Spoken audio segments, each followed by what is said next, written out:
2026 தமிழ்நாடு சட்டமன்ற தேர்தலில் திமுக, அதிமுக ஆகிய இரு பிரதான கட்சிகள் நேரடியாக மோதும் தொகுதிகள் குறித்து விவரிக்கிறது இந்த தொகுப்பு.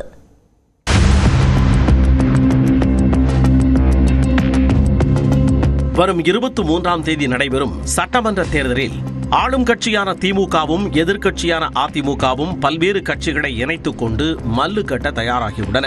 அமைச்சர்கள், முன்னாள் அமைச்சர்கள், சட்டமன்ற உறுப்பினர்கள் என பல்வேறு தரப்பினரும் களத்தில் கங்கணம் கட்டிக்கொண்டு களமிறங்கியுள்ளனர். தமிழ்நாட்டு அரியணையில் அமரும் உத்வேகத்தில் இரு பிரதான கட்சிகளும் அதிக தொகுதிகளில் களமிறங்கியுள்ளன. திமுக 164 தொகுதிகளிலும் அதிமுக 169 தொகுதிகளிலும் நேரடியாக களத்தில் குதித்துள்ளன. மொத்தமுள்ள 234 தொகுதிகளில் 121 தொகுதிகளில் திமுக, அதிமுக இடையே நேரடி போட்டி நிலவுகிறது. இது தவிர கூட்டணி கட்சிகளும் சில தொகுதிகளில் உதயசூரியன் மற்றும் இரட்டை இலை சின்னங்களில் களமிறங்கியுள்ளன. முதலமைச்சர் மு.க. ஸ்டாலின் 3வது முறையாக போட்டியிடும் கொளத்தூரில் அதிமுக களம் காண்கிறது.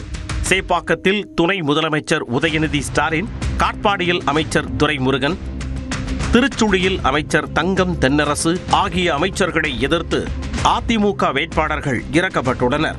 இதேபோன்று திருமயத்தில் ரகுபதி, அருப்புக்கோட்டையில் KKSSR ராமச்சந்திரன், திருவெரும்பூரில் அன்பில் மகேஷ், துறைமுகத்தில் சேகர்பாபு, தூத்துக்குடியில் கீதா ஜீவன் உள்ளிட்ட நட்சத்திர தொகுதிகளில் அதிமுக நேரடியாக களமிறங்கியுள்ளது.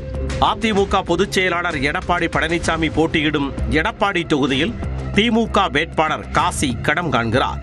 அதிமுக களம் கண்டிருக்கும் கோவில்பட்டி, திண்டுக்கல், வேப்பன்னஹள்ளி, தொண்டாமுத்தூர், குமாரப்பாளையம், வேதாரண்யம், மதுரை மேற்கு, கோவில்பட்டி, விராலிமலை, கரூர், ஜோலார்பேட்டை, கரசப்பாக்கம், பவானி மற்றும் கோவை தெற்கில் திமுக, அதிமுக இடையே கடும் போட்டி நிலவும் என எதிர்பார்க்கப்படுகிறது.